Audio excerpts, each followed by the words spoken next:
For decades, John Morgan worked in his parents' appliance store. My mom, who passed away a few months ago, God rest her soul. Love you, Mom.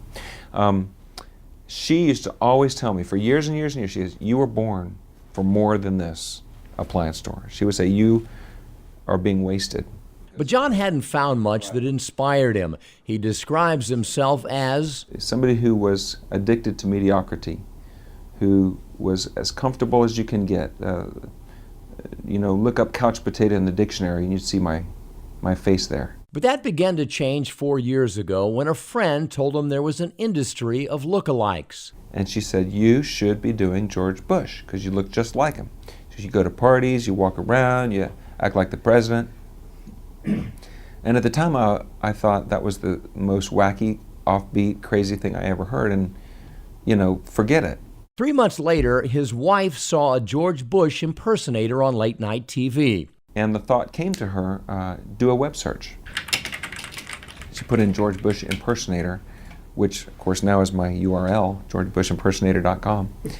And she found a couple of guys out there making a living impersonating President Bush. She got so excited, she drugged me out of a dead sleep, sat my sorry behind in front of the computer monitor and said, there's your new career, right there. Now he knew it was possible, but he also knew it would be difficult, and he was overcome by what-ifs. What if he failed? What if his friends laughed at him? What if you're meant to do this, and you let fear stop you? How would it be to look back 10 years from now and wonder what might have been? And that thought pushed me forward. I didn't want to let fear be the reason I failed to at least try. And that's why I appreciate your leadership, Mr. President. So he downloaded the president's speeches and spent hours every day working on his voice and mannerisms. Ladies and gentlemen, boys and girls, Cuervos and Rancheros. He began to drop into character at parties and around friends. Soon, his phone began to ring. And as you mentioned that... I'm sorry, I hate to interrupt you, but this is Laura. Okay, take it. Yes. That's actually a worship song, but I like to apply it to my wife. Hey, sweetheart. John discovered that he had an innate talent for entertaining. I had no clue I could do this. I had no clue I could stand in front of 30,000 people, 35,000 people with no fear and speak to them. Where does that come from? I'm not afraid to speak in public, but I didn't know that. If I hadn't tried, I'd still be selling refrigerators, which isn't a bad thing. It's just not what I was called to do. John is now considered the best George Bush impersonator working. Holy mackerel, look at this! It's the President of the United States, George Bush! He's appeared before big corporate audiences on network TV shows and recently addressed 5,000 delegates of the Florida Democratic Party. And at one point I said, folks, I see that none of your rock stars made it down here to Florida. I mean, don't get me wrong, I know they love you. I know they do, in spite of the fact that they're not here. I said, but listen, their absence, what's it going to cost you? 100 or 200 votes? And when has a couple of hundred votes ever made a difference in an election in Florida? But the highlight so far was appearing at President Bush's inauguration in 2004. That was pretty incredible, to go to the ball and have people think they're seeing the president all around them. At one point, there were so many cameras clicking that I began to feel claustrophobic, and people were clamoring for a picture. That was pretty cool. John now admits that he's subconsciously imitated those around him all his life. I don't know what it is. I think there's something wrong with my brain. But if I'm in a group of Spanish people, I'll start to speak with a Spanish accent a little bit. It's the craziest thing. And my wife will step on my foot and say, "What are you doing?"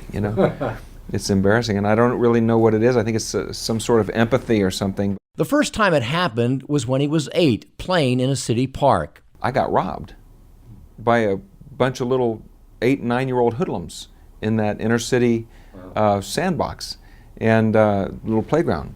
And, two of them held me down, another one reached in my pocket and grabbed my quarter. And so I started to whimper and cry. I'd never been had anything like that happen. And so one little boy came up to me and says, "Man, why you crying?" And I said, "That was the only quarter I ever had." Now, this was not true. But I wasn't really all that committed to the truth back then anyway, and for some reason it just seemed like if I could relate to these folks, maybe they'd have some sympathy on me. So he went and told his buddies, and they actually gave me back my quarter. Hey, if that was you, sorry for lying to you, but hey, it serves you right. Be nice. John admits that his work is influenced by his personal feelings about the president. I really do admire President Bush, so my comedy has a warmth to it, I think, and a charm that might not be there if I didn't love him so. His favorite Bush trait? His non-committed attitude toward the English language. Close is good enough. I like that. It's good strategery.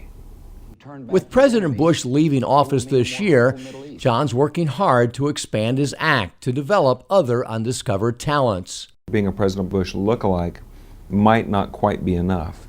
So I'm, getting better at the guitar and starting to write parody songs. As I have discovered something, I love to entertain folks. And I really hope that God will bless me with the ability to continue to do it for years into the future. It's been a journey of inspiration and imitation, and it all began with the simple act of growing bolder. It's so true. Oh, how cliche, and yet how true it is. The only thing we have to fear is fear, because fear will stop you dead in your tracks. And there are probably millions of people out here with great ideas that God gave them and intended for them to use as a way to provide for their families in wonderful proportions. And yet, fear, I can't do it. What if I fail? So what if you fail? If you don't try, guess what? You've already failed. In 4 years, John Morgan has built a new life upon an old foundation. What hasn't changed is his love for his faith, his friends, and his family. This is my new granddaughter, now a year old. Can you focus in on her? Oh my gosh. We're taking her to Universal Studios tomorrow. She's beautiful. Thank you. I love her. Sophia Marie. Folks, let's eat! It's a strategery that's working pretty well.